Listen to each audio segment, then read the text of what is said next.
Imagine you're about to marry the love of your life. The venue decorated, caterers ready, the jollof rice is steaming away, the bride is having the final touches of her makeup done, guests starting to arrive, the cameraman is waiting to capture that moment. The guests are waiting to welcome the happy couple, but they never arrived. They never arrived because instead of walking down the aisle, they're slammed in handcuffs. And instead of them exchanging rings, they were given iron bangles, handcuffs. That's exactly what happened to this Nigerian socialite. Just hours before he was due to get married, to say I do, he was arrested for orchestrating a multi-million-dollar romance scam. Let's dive into the story. Welcome back to the channel. You know I love to have you here. If this is your first time, welcome. Thank you for stopping by. On this channel, we share real stories, lived experiences of immigrants in the diaspora. If that sounds like something you're interested in, please subscribe to my channel so I can continue to share more of these stories. These stories are to inform and to educate, it's not to scare anyone. As the saying goes, knowledge is power. Knowledge is power, and it starts with information. Hit that notification bell so you'll see the next time I post a video. This is a true story, guys. This is a true story. This is not a made-up story. This is a true story about a Nigerian man named Darlington Akporugo.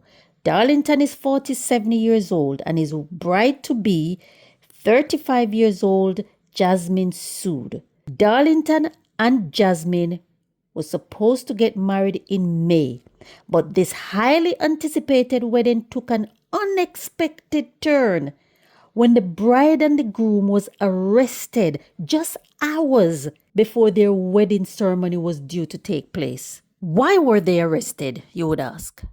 Well, they were arrested because what they would do, they go online, they go onto social media platforms, Facebook, Instagram, whatever. They would go on dating sites and they target a certain group of women. So they look at a certain age group. They analyze your profile. They check to see whether you're widowed, you're retired, you're lonely. They analyze your profile and they target those women. So they would befriend you on these social media platforms. They start sending messages. Hi, hello. I get those messages sometimes. How are you doing? And then before you know it, they're asking for phone number. Can we communicate off of Facebook? Those kind of messages. So they will go on and befriend these women. They will say the things that they think they want to hear. So some of these women are widowed. They're still grieving. So they say the things that they think they want to hear. Oh, how much they love them. How much they can't wait to spend the rest of their lives with them. All these things. So they get these ladies to start trusting them. And once they start trusting them, then they'll be asking for phone numbers. After they lure these poor ladies in and get them to start trusting them, then they start asking for money. So they will make up stories. Oh, I'm working on the oil rig abroad. I'm going to come and visit you, but they mess my wages up. They're owing me a lot of money. There's some problem with payment. Can you send me some money? All these kind of things.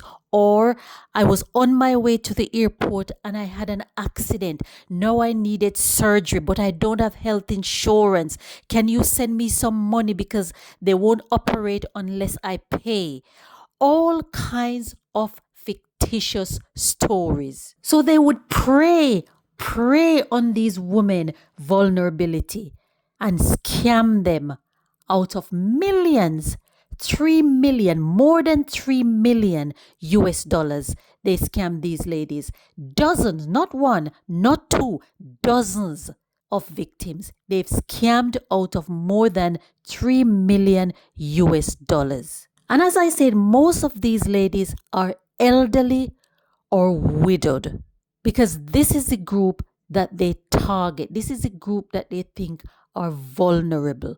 Some of them, they've taken their whole life savings, their pension.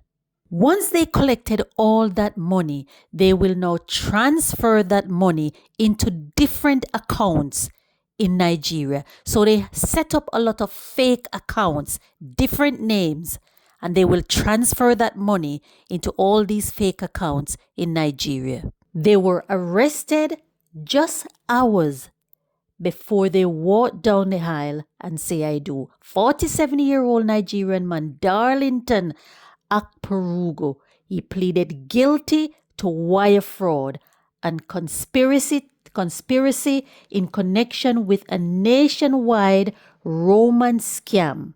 According to ICE, U.S. Customs Enforcement, Akporugo played a central role in an elaborate scheme based in Houston that preyed on victims from Chicago to Kentucky. Working with accomplices, he lured individuals into fraudulent online relationships, eventually convincing them to send money to bank accounts under his control. So all these fake accounts that he set up, he convinced them to transfer money into all these accounts. According to ICE, Akporugo is an illegal immigrant in the U.S. He pleaded guilty in the U.S. District Court for the Southern District of Texas to conspiracy to commit wire fraud, mail fraud, as well as wire fraud, aiding and abetting in an elaborate scheme that involved more than 25 victims, the majority of whom were either retired or elderly. First of all, if you're an illegal immigrant in the US or any country for that matter, the first thing you're thinking about is staying out of trouble, keeping your head down, stay low, pray that ICE don't pick you up and deport you. But no, this guy was masterminding one of the biggest Roman scam in America. The authorities revealed that Akporugo used fake identities to contact victims on social media. He built their trust and then manipulate them into sending funds to fictitious business ventures or fabricated personal emergency stories. So he would ask some of these ladies to invest in businesses that didn't exist. They were all fictitious, made up. They didn't exist. So he asked them to invest in business. They put their money in, and once they put their money in, that money was gone.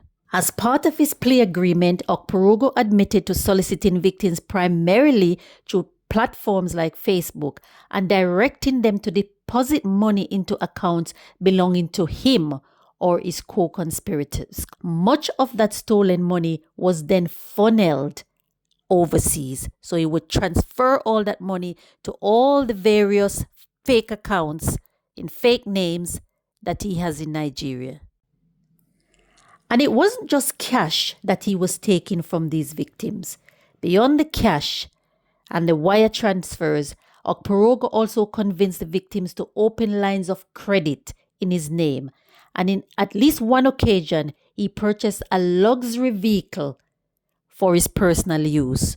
So a line of credit is that he has access to money that he can borrow and repay over a period of time, or he can borrow a lump sum. So maybe borrow a lump sum and buy that expensive luxury vehicle. But all that is in the name, details, everything is on the credit file of those victims. This scam went on for 7 years.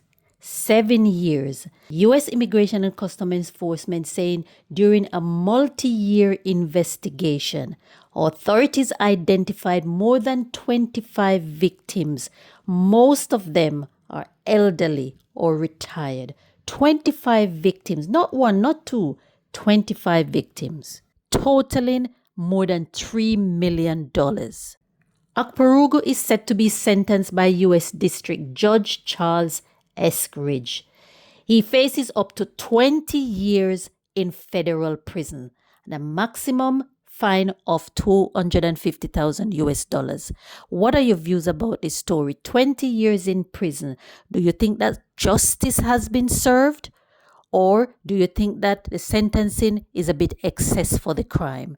Leave me a comment in the comment section. 47-year-old Nigerian Darlington Akporugo and his bride-to-be Jasmin Sood allegedly orchestrated a 70-year scheme, 70-year romance scam scheme, preying on widowed victims through social media and dating platforms. He is now facing 20 years in U.S. prison.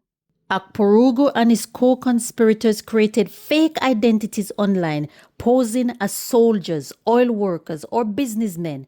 They would charm their victims, build trust, and then ask for money, claiming that they were stuck overseas or dealing with some kind of emergencies. These scams weren't random. They were calculated, planned, and they're cruel. The victims thought that they were in love. Some sent tens of thousands of dollars. This story is another shocking reminder of how romance scamming has evolved and continue to evolve. Even the most charming profile that you see on social media can be hiding the darkest secrets. Don't let your guard down. If you or anyone you know has ever been affected by a scam like this, share your story in the comment section. I would love to hear your story. Most of these victims are older women, widowed, lonely, emotionally vulnerable. Many lost their life savings, their pensions. Others fell into deep depression. This is not the first story like this, and I'm sure it will not be the last. Let us look out for each other online. Don't forget to share this video. Share this video to as many people so we can all learn from other people's experience and we don't make the same mistakes. Don't forget to like and subscribe. Turn on your notification for more of these real stories. Thank you for watching, and I'll catch you in the next one.